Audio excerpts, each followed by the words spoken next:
বরবটি গাছ করছিলাম বন্ধুরা। এই যে বরবটি গাছ হচ্ছে, গাছের গুড়গুলো একটু পরিষ্কার করে দিলাম। দেখাই আপনাদেরকে আমার কিছু সবজি গাছ। এই যে বরবটি গাছ,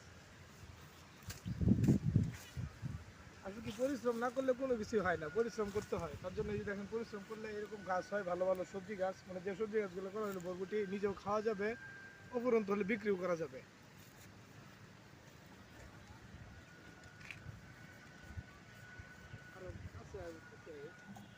এই যে আমার একটা বরবটি গাছ, কালকে আমাদের গরু এলেন গাছটা কি ডাকাতি করছে, বেড়াটা দেওয়া নাই বিদায় গরু এই গাছগুলো খেয়ে ফেলছে। যে বরবটি গাছটা আমার কত বড় হয়ে গেছিল, দুইটা গাছ খেয়ে ফেলছে।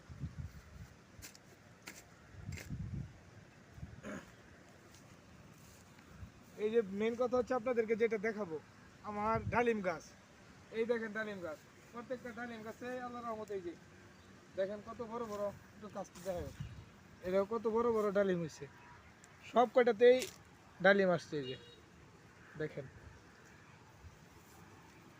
আসলে কি যে কোনো জিনিসেই যদি আপনারা পরিশ্রম করেন, পরিচর্যা যদি ঠিকঠাক মতো করা যায়, তাহলে অবশ্যই ফল পাওয়া যাবে।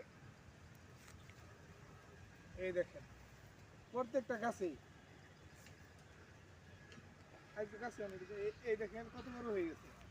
এগুলো কিন্তু সব ইন্ডিয়ান বেদেনা, ইন্ডিয়া থেকে নিয়ে আসছিলাম আমার ট্রিটমেন্টের জন্য। যখন যাই তখন নিয়ে আসছিলাম, তারপর আম্মা এগুলোর বিসি থেকে এইভাবে খাওয়ানোর পরে চারা হওয়ার পরে আজকে এত বড় হয়ে গেল।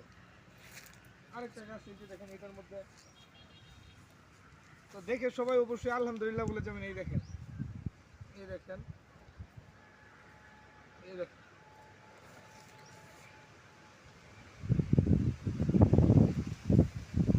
সব কয়টার মধ্যে আপনার ডালিম আছে এবং কি ডালিমের ফুলও আছে। তো মেন কথা হচ্ছে কি, আপনি যদি পরিশ্রম করেন, কোনো কিছুর যদি আপনি ওইভাবে পরিচর্যা যদি করেন, তাহলে ফল অবশ্যই পাবেন। সেটা আল্লাহ ফেসবুকে কাজ করেন আর চাষাবাদ করেন, যাই কিছু করেন, মেন কথা হচ্ছে আপনি যদি ওইরকমভাবে পরিচর্যা করতে পারেন, তাহলে সফলতা ইনশাল্লাহ আসবেই।